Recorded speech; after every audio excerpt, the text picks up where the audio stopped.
Persiapan untuk rangkaian acara bersih negari urut-urutan sebagai berikut. Nomor 1 mobil Kominfo supaya dipersiapkan.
Menapa wujud tertentu patah kalam daerah Pulau ingkang sepisan inggih menika wujud perisai gambar jantung alanjukan ingkang menika mengkuwadisikan berdasarkan dari Nusantara Pancasila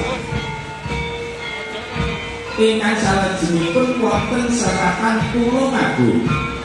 Tulung ingkang ateges toya utawi pitulungan, agung ingkang ateges ageng.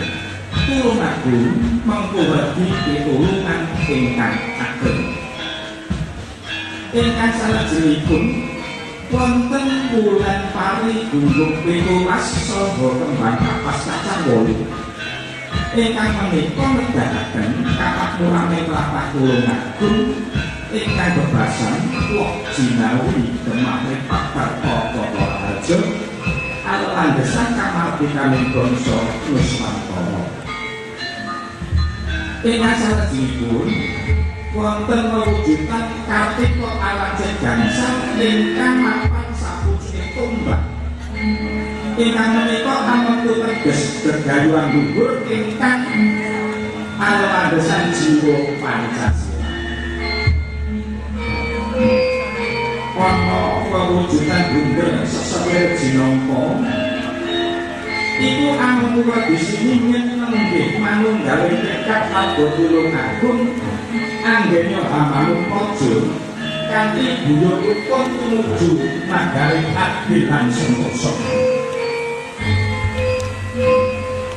Ewa dene ingkang ngajejeg awujud pembuat sinaga lan yen saged ngawe Pasanes pusaka tumbak kayu pasti kang mujudaken pusaka yandel mewah kanggé Marga Tulungagung wonten wewujudan candhi bentar nelak dadya kalih mapan ing kanan kiri.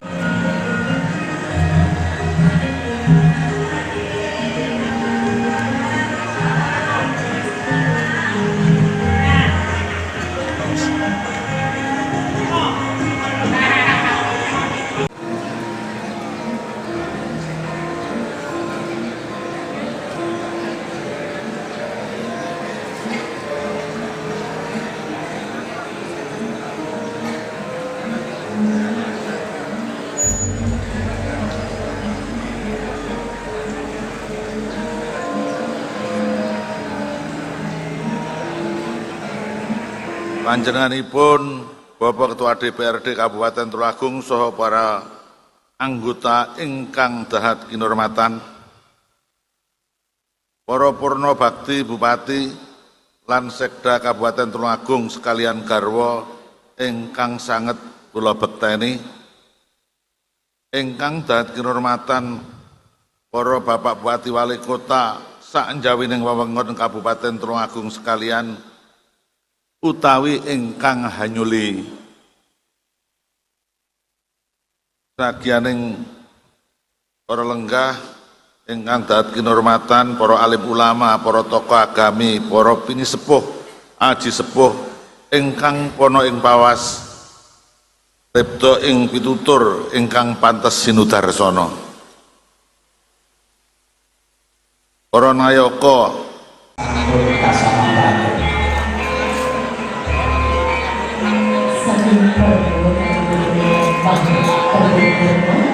Sebelum